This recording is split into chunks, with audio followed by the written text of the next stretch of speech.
সূরা জুমার ৮ নম্বর আয়াতের মধ্যে বললেন قل إن الموت الذي تفرون منه فإنه ملاقيكم ثم تردون إلى عالم الغيب والشهادة فينبئكم بما كنتم تعملون الله أكبر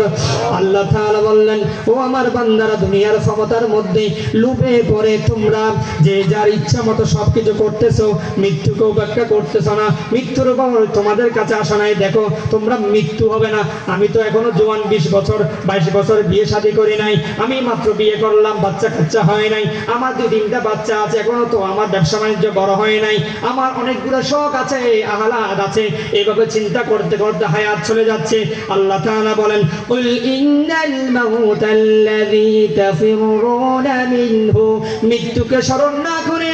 সেই মৃত্যুর দূর থেকে তোমরা পালন করার জন্য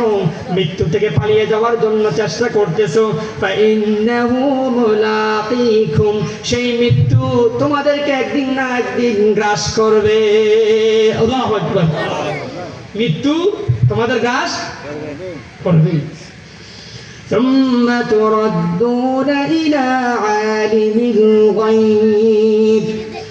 অতঃপর তোমাদেরকে ফেরত নেওয়া হবে ফিরিয়ে নেওয়া হবে ওই আল্লাহর দরবারে সেজন্য আমরা যখন একজন মানুষ ইন্তেকাল করে আমরা বলি অমুক জায়গায় অমুক মানুষ ইন্তেকাল করেছেন ইন্না লিল্লাহি ওয়া ইন্না ইলাইহি রাজিউন ইন্না নিশ্চয়ই লিল্লাহি আমার এই জান প্রাণ আল্লাহর জন্য আমাকে আল্লাহর দরবারে ফেরত যেতে হবে ওয়া ইন্না আবার দৃঢ়তার সহিত বলা হচ্ছে ওয়া ইন্না ইলাইহি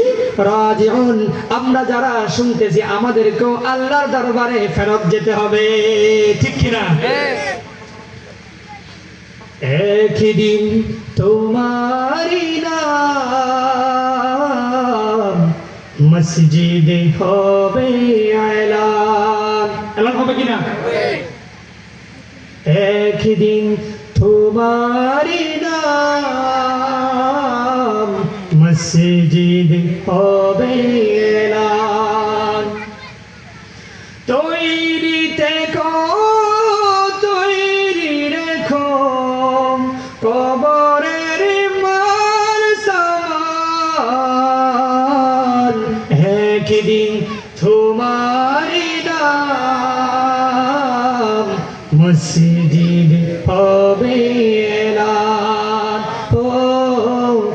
একদিন তোমারি নাম